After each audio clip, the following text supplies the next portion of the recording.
Hi, I'm Mike Osterhout. Welcome back to another episode of Disposable TV. On today's show, we're going to go to the Monticello Library to check out the paintings of Ethelbert B. Crawford. The Monticello Library was actually built to house E.B. Crawford's paintings. It was donated to the village of Monticello by E.B.'s mother after his suicide.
According to a couple accounts I've unearthed in the library, E.B. Crawford was born in 1872 and died in 1921. Most of his work dates from 1908 to 1912.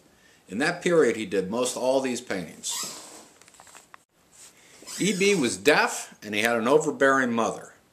He traveled to Colorado with Mom and met Maud Sheridan, whom he fell in love with. But Mom wasn't having it, and she had all the money.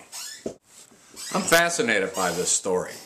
So tomorrow we're going to go over to Mast Hope, Pennsylvania and visit with some of E.B.'s distant relatives. They've got a bunch of paintings and promise that they know a lot more about E.B. than the library does.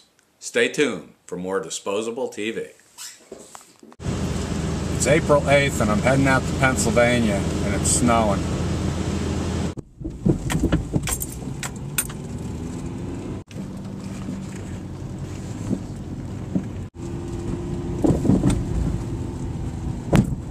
This is the place. Let me just say, he just initialed it. He frequently he writes what it is.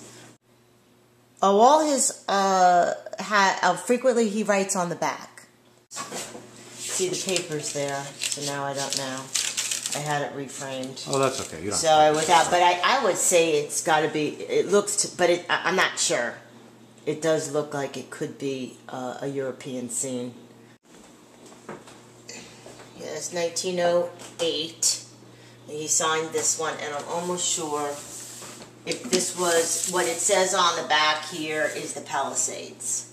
That lady might be, because he was in New York and he studied with Robert Henry. Dated 1908, and I'm going to say this is that New York City. This period when he was on Long Island.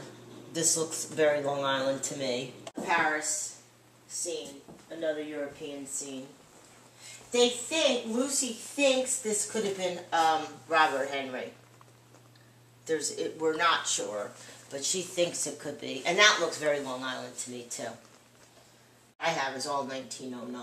There's 1909. Yeah, this looks, well, it could be like anywhere. It's really hard to say, but it looks like 1908 again. Oh, okay. But this is when she got to the library and she found all the paintings up in the attic, and none of them were displayed.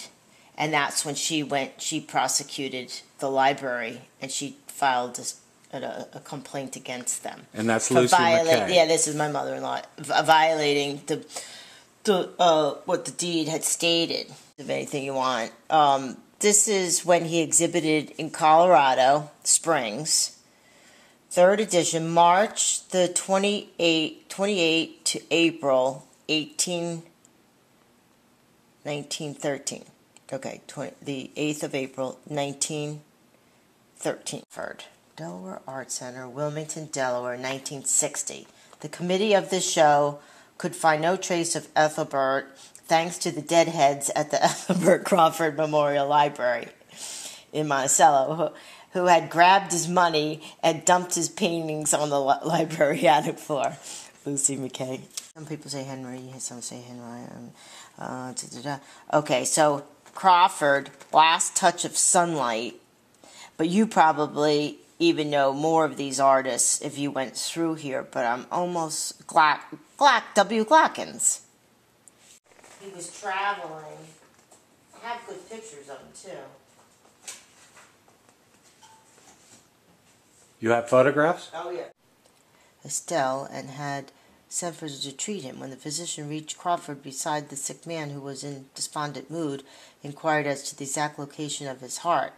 Dr. Glatzmeyer, in response, marked out on his chest, and then went to the table to prepare medicine before the physician could prevent the aqua vagina that had been grabbed. Oh my God! But I have better ones. This is him. He's only 8. It's a boy.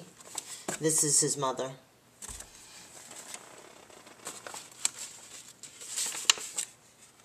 Okay, so we have this.